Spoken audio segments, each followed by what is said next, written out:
हम्म। और ये 3 पड़ाव वाकई जिंदगी के अलग अलग मोड़ की तरह हैं, है ना?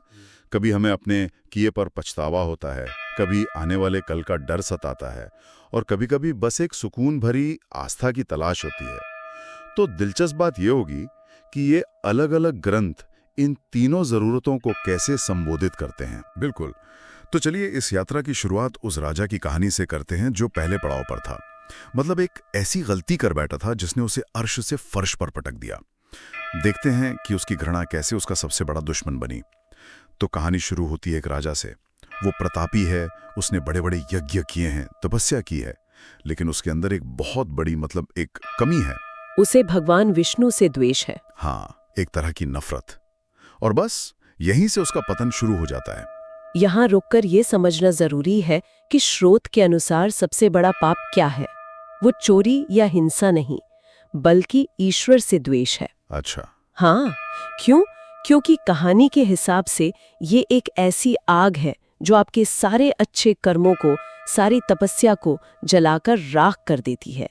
ये एक तरह का, क्या कहते हैं, आध्यात्मिक दिवालियापन है। राजा ने जो भी पुण्य कमाया था, उसकी नफरत ने उस सब पर पानी फेर दिया। और फिर जो सजा उसे मिलती है वो तो रोंगटे खड़े कर देने वाली है। उसे तामिश, अंधतामिस, महारो और कालसूत्र जैसे कई नरकों की यातनाएं सहनी पड़ती हैं। ये सिर्फ नाम नहीं है, है ना? इनका कोई गहरा मतलब भी होगा। हाँ बिल्कुल, ये सिर्फ शारीरिक पीड़ा के ठिकाने नहीं है। जैसे अंधतामिस, इसका शाब्दिक अर्थ है घोर अंधकार। ये उस बात का प्रतीक है कि जब आप ईश्वर से ही नफरत करते हैं तो आप एक ऐसे आध्यात्मिक अंधेरे में खो जाते हैं जहां आपको अपना स्वरूप तक याद नहीं रहता। आपकी चेतना ही धूमिल हो जाती है। तो सजा सिर्फ बाहरी नहीं है, ये गहरी आंतरिक पीड़ा भी है। द्वेष आपको खुद से ही दूर कर देता है। सही बात है। अच्छा, तो यहाँ कहानी में एक अजीब ट्विस्ट आता है। उसे नर्क से छुट्टी तो मिली, पर वो सीधा इंसान नहीं बना। वो हिमालय पर एक विशाल पिशाच बन गया। ये तो सजा के ऊपर एक और सजा लगती है। सही कहा। स्रोत में उसके रूप का जो वर्णन है वो बहुत भयावह है। लाल आंखें, कोयले जैसा काला शरीर, बाहर लटकती जीभ और सूखे हुए गाल। और वो लगातार चिल्लाता रहता है, हाय मैं मरा, हाय मैं मरा। जरा इस स्थिति के बारे में सोचिए। आपकी चेतना वही है, आपको याद है कि आप एक शक्तिशाली राजा थे, लेकिन आपका शरीर और आपके वृत्तियां आपको पूरी तरह से विवश कर चुकी हैं। ये अपने आप में एक भयानक मनोवैज्ञानिक यातना है। हाँ, कि आप भूख प्यास से तड़प रहे हैं लेकिन आपकी तृप्ति कभी नहीं होती। बिल्कुल। इसी तड़प के बीच उसकी मुलाकात देवज्योति नाम के एक ऋषि से होती है। और स्रोत में एक लाइन है जो मुझे बहुत अच्छी लगी, बिना पुण्य के साधुओं की संगति नहीं होती। तो ऋषि उसे एक रास्ता बताते हैं। हाँ, वो कहते हैं कि माघ के महीने में प्रयाग जाओ और गंगा यमुना के संगम में स्नान करो। और पिशाच अपनी पूरी कहानी ऋषि को बताता है, बिना कुछ छिपाए। ये भी प्रायश्चित का एक जरूरी हिस्सा है, अपनी गलती को स्वीकार करना। लेकिन यहाँ मेरे मन में एक सवाल आता है, और मुझे लगता है कई लोगों के मन में आएगा। अगर सिर्फ माघ महीने में प्रयाग में स्नान करने से इतने बड़े पाप धुल सकते हैं, तो क्या ये एक तरह का आध्यात्मिक शॉर्टकट या लूप होल नहीं है कि आप कुछ भी करें और फिर एक स्नान से सब ठीक हो जाएगा? ये बहुत ही वाजिब सवाल है। देखिए, स्रोत इसे सिर्फ एक शारीरिक क्रिया के तौर पर नहीं देखता। पहली बात, उस पिशाच को ऋषि का मिलना ही उसके किसी पुराने बचे खुचे पुण्य का फल था। अच्छा। दूसरी बात, उसने अपनी गलती को पूरी ईमानदारी से स्वीकार किया। और तीसरी, ऋषि के बताए मार्ग पर उसे अटूट श्रद्धा थी। तो ये सिर्फ पानी में डुबकी लगाना नहीं है, ये पश्चाताप, स्वीकार्यता और श्रद्धा का संगम है। प्रयाग का स्नान उस आंतरिक परिवर्तन का एक बाहरी प्रतीक है। स्रोत में इसे पाप रूपी बंधन को काटने वाली कुल्हाड़ी कहा गया है। तो कुल्हाड़ी तो है, पर उसे चलाने के लिए श्रद्धा और पश्चाताप का बल चाहिए। समझ गया। तो ये तो हुई गलती हो जाने के बाद उसे सुधारने की बात, यानी जब नुकसान हो चुका है तब उसकी भरपाई कैसे हो। लेकिन हम सब सोचते हैं कि काश कोई तरीका हो कि मुश्किल आई ही ना, एक तरह की स्पिरिचुअल इंश्योरेंस पॉलिसी। क्या हमारे स्रोत इस बारे में कुछ कहते हैं? यहीं पर श्री नारायण कवच की भूमिका दिलचस्प हो जाती है। बिल्कुल। नारायण कवच बचाव की बात करता है, उपचार की नहीं। ये एक तरह का आध्यात्मिक सुरक्षा कवच है। स्रोत में इसे एक वैष्णवी विद्या कहा गया है।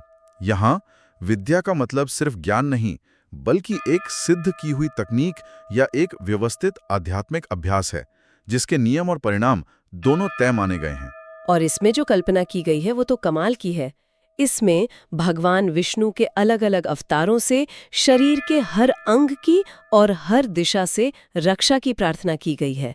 जैसे भगवान मत्स्य जल में रक्षा करें, वामन अवतार जमीन पर, और भगवान नृसिंह किले और जंगलों जैसी खतरनाक जगहों पर रक्षा करें। हाँ, यहाँ तक कि भगवान के अस्त्र शस्त्रों को भी बुलाया गया है। सुदर्शन चक्र दुश्मनों को जला दे और कौमुद की गदा राक्षसों को कुचल दे। ये तो एक पूरी आध्यात्मिक सेना को तैनात करने जैसा है। हाँ, ये एक 360 डिग्री सुरक्षा का खाका है।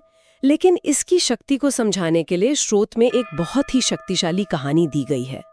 गंधर्वराज चित्ररथ अपने विमान से कहीं जा रहे थे। जब वो एक रेगिस्तान के ऊपर से गुजरे तो उनका विमान अचानक सिर के बल नीचे जमीन पर आ गिरा। एक मिनट, ये बात थोड़ी चौंकाने वाली है। हाँ। मतलब कवच की शक्ति इतनी थी कि उसने एक विमान को गिरा दिया। आज के दौर में सुनने पर यह एक अतिशयोक्ति लगती है। हाँ। क्या स्रोत इसका कोई गहरा प्रतीकात्मक अर्थ समझाता है या इसे एक वास्तविक घटना के तौर पर ही देखना चाहिए? ये एक बेहतरीन सवाल है। इसे दो स्तरों पर देखा जा सकता है। शाब्दिक स्तर पर कहानी ये बताती है कि उस जगह पर एक ब्राह्मण ने नारायण कवच का अभ्यास करके अपने प्राण त्यागे थे और उसकी हड्डियां वहां पड़ी थीं। अच्छा। उस कवच की ऊर्जा इतनी शक्तिशाली थी कि उसके प्रभाव क्षेत्र में कोई विमान नहीं उड़ सकता था।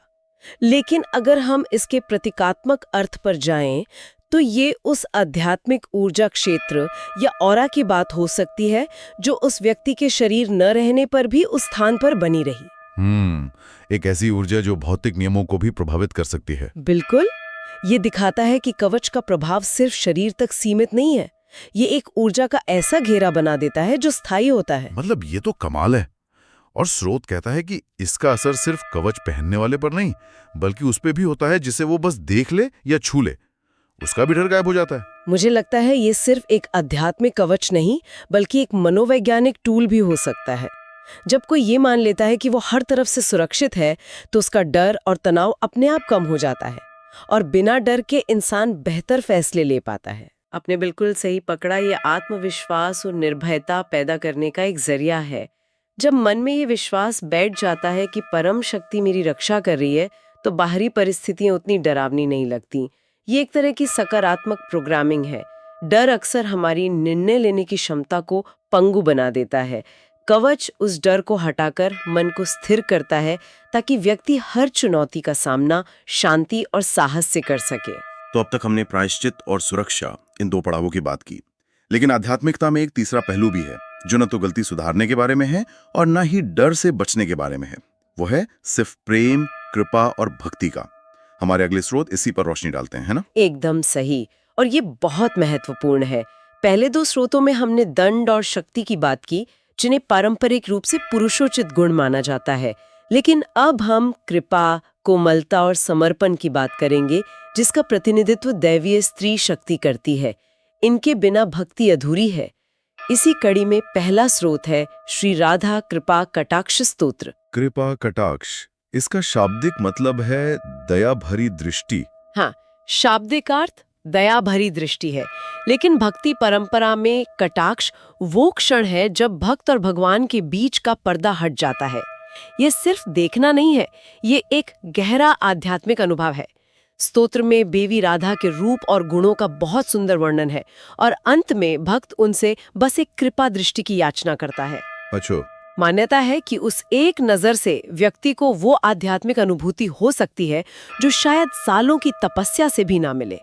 यहाँ भक्त सुरक्षा नहीं मांग रहा, ना ही पापों से मुक्ति मांग रहा है, वो बस प्रेम और कृपा मांग रहा है। और फिर हमारे पास तुलसी चालीसा और आरती है। भारतीय घरों में तुलसी के पौधे का बहुत महत्व है, लेकिन आध्यात्मिक तौर पर ये इतनी खास क्यों है? स्रोत के अनुसार तुलसी को हरि की पटरानी यानी भगवान विष्णु की प्रियतमा कहा गया है। उनके बिना भगवान को लगाया गया 56 भोग भी अधूरा है। आरती में साफ कहा गया है, बिन तुलसा हरि एक न मानी। ये एक गहरा प्रतीक है। हाँ, विष्णु अगर परम चेतना है तो तुलसी उस चेतना की सबसे प्रिय अभिव्यक्ति यानी शुद्ध भक्ति और प्रकृति का प्रतीक है। उनके बिना परम तत्व भी अधूरा महसूस करता है। और ये सिर्फ एक पौराणिक मान्यता नहीं लगती, तुलसी के पौधे को घर में रखने का एक व्यवहारिक और मनोवैज्ञानिक पक्ष भी है। ये वातावरण को शुद्ध करता है और रोज उसकी देखभाल करना, उसे जल चढ़ाना, ये छोटी छोटी क्रियाएं व्यक्ति को प्रकृति और एक रोजमर्रा की भक्ति भावना से जोड़ती हैं। यह आध्यात्मिकता को पूजा घर से निकालकर आपके आंगन तक ले आती है। बिल्कुल।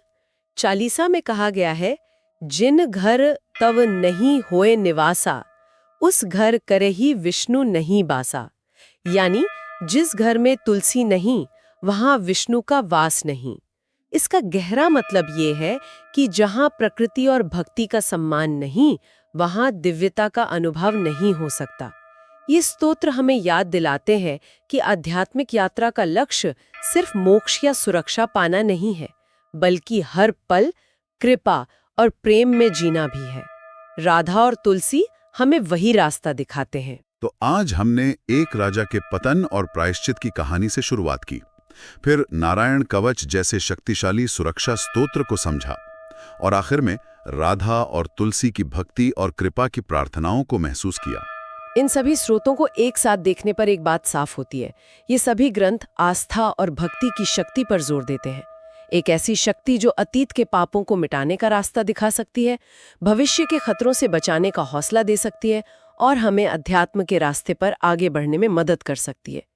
ये हमें बताते हैं कि इंसान होने के नाते हम गलतियां भी करेंगे, डरेंगे भी, लेकिन आस्था हमें इन सब से उभरने का साधन देती है।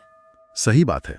ये ग्रंथ बाहरी खतरों से सुरक्षा और पापों से मुक्ति की बात तो करते ही हैं, लेकिन शायद ये एक आंतरिक यात्रा की ओर भी इशारा करते हैं। राजा का असली उद्धार सिर्फ प्रयाग में स्नान से नहीं हुआ, बल्कि अपनी गलती को स्वीकार करने और श्रद्धा रखने से हुआ। और यहीं से एक महत्वपूर्ण सवाल उठता है जिस पर सोचा जा सकता है, असली सुरक्षा क्या है? क्या वो नारायण कवच की तरह एक बाहरी अभेद्य ढाल है, या फिर उस राजा की तरह हृदय का वो आंतरिक परिवर्तन है जो हर पाप और भय से बड़ा है? या फिर ये राधा की कृपा दृष्टि की तरह सिर्फ प्रेम और समर्पण में मिल जाने वाला सुकून है? शायद असली कवच इन तीनों के संतुलन से ही बनता है।